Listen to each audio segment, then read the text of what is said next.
আসসালামু আলাইকুম মামা, কি করেন? ওয়ালাইকুম আসসালাম ওয়া রাহমাতুল্লাহ। এই যে একটা রাইস কুকার সারতেছি। রাইস কুকার ঠিক করতেছেন? হ্যাঁ, কি এটা জিনিসটা? এই যে হিটসিং ওভারলোডটা পুড়ে গেছে গা, নষ্ট হয়ে গেছে গা এটার পাত্তি, এটা পাল্টাই দিতেছি। আচ্ছা, এটা কি চেঞ্জ করলে কি এটা কি ঠিক হবে? হ্যাঁ, এটা চেঞ্জ করলে ঠিক হয়ে যাবে ইনশাল্লাহ। আচ্ছা আচ্ছা, এটা কি বাইরে থেকে কি কিনে আনছেন? আর এটা মাল ছিল না, শেষ হয়ে গেছে, পরে অনেকগুলো আবার নিয়ে আসছি। ও এই আচ্ছা এটা আচ্ছা, এটা লাগাই দিতেছি। মানে এই জিনিসটা এটা নষ্ট হয়ে গেছে, এটা লাগালে তো ঠিক হয়ে যাবে, হ্যাঁ? হ্যাঁ, এটা লাগাইলে ঠিক হয়ে যাবে আচ্ছা, ইনশাল্লাহ। এটা কিভাবে লাগান দেখি তো।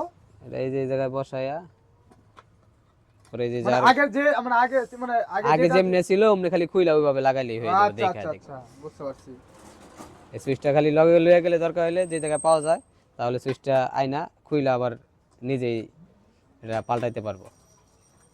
এইভাবে খালি নাটটা টাইট দিয়ে দিলেই ওকে। তাহলে তো খরচ কম পড়তেছে, নিজে কিনে আয় না মানে। নিজে কি নাই না যদি লাগাইতে পারে তাহলেই হয়ে যাবে হ্যাঁ হ্যাঁ ইনশাল্লাহ। হ্যাঁ, বুঝতে পারছি। এই ঠিক আছে। মানে এটা লাগালে কি মানে এই সবকিছু ঠিকঠাক হয়ে যাবে, হ্যাঁ? এটা লাগাইলেই সব ঠিক ইনশাল্লাহ। আচ্ছা আগে আচ্ছা যদি রোগটা বুঝতে পারে যে এটাই সমস্যা, তাহলে এটা পাল্টাই দিলেই ঠিক হয়ে যাবে ইনশাল্লাহ। আচ্ছা, ধন্যবাদ মামা। সুন্দর একটা দেহের জন্য এটা মানে নষ্ট হইলে এই জিনিসটা মানে কিভাবে লাগাবেন দেখেন সবাই। এই যে লাগানো অলরেডি কমপ্লিট হয়ে গেছে।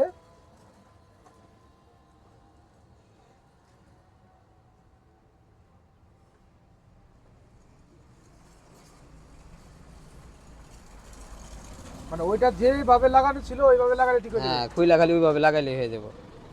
আচ্ছা আচ্ছা, ইনশাআল্লাহ।